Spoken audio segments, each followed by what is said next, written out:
movieweb.com.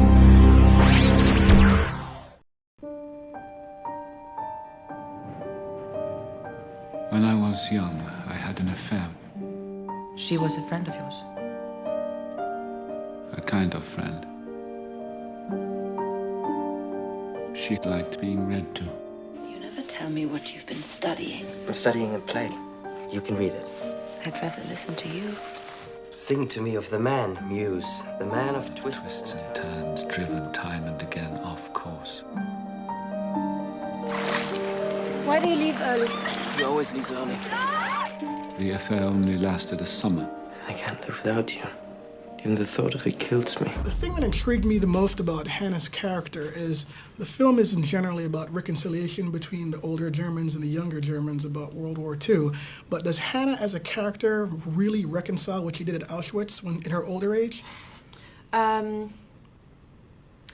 don't think so, no. I think she gains knowledge, you know. I think she gains knowledge. I think she doesn't come to terms with anything.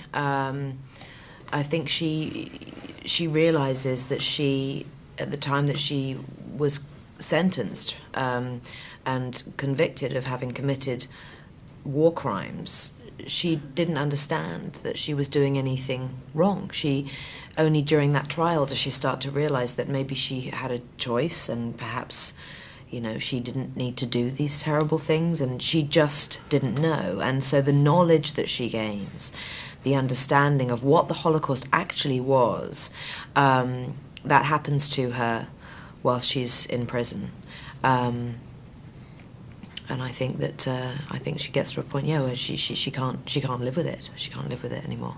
I thought that her character had two fears. I think the literacy fear was something that really kind of, you know, dominated her entire life. But even in the end, with reconciling with Michael, do you think that she had a fear about seeing him again after he kind of brushed her off in the initial visit?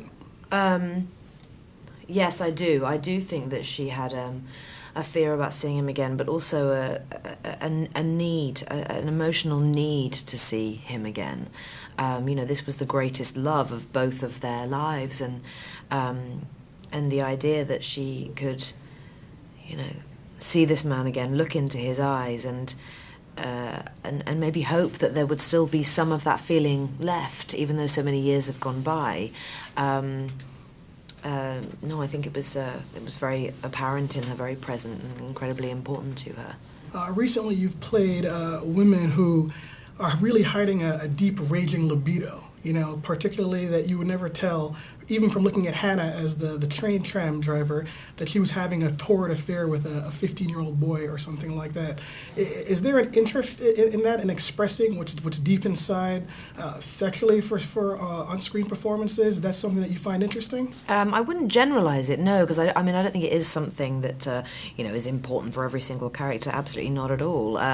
Since we're talking about the reader and in reference to Hannah Schmitz, you know, this is a woman who, you know, she didn't have relationships. She was extremely cut off, very isolated. You know, she lived in her own world. She didn't really know anyone. And so for her to experience these feelings of love for somebody is completely brand new to her. You know, when we say, you know, he's a young boy, you know, it's not pornographic.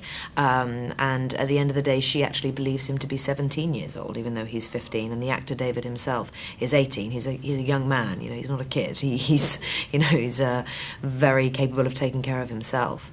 But you know, intimacy between two people, it's an expression of love. You know, an expression of many emotions, and for me, you know, those scenes are very, very important.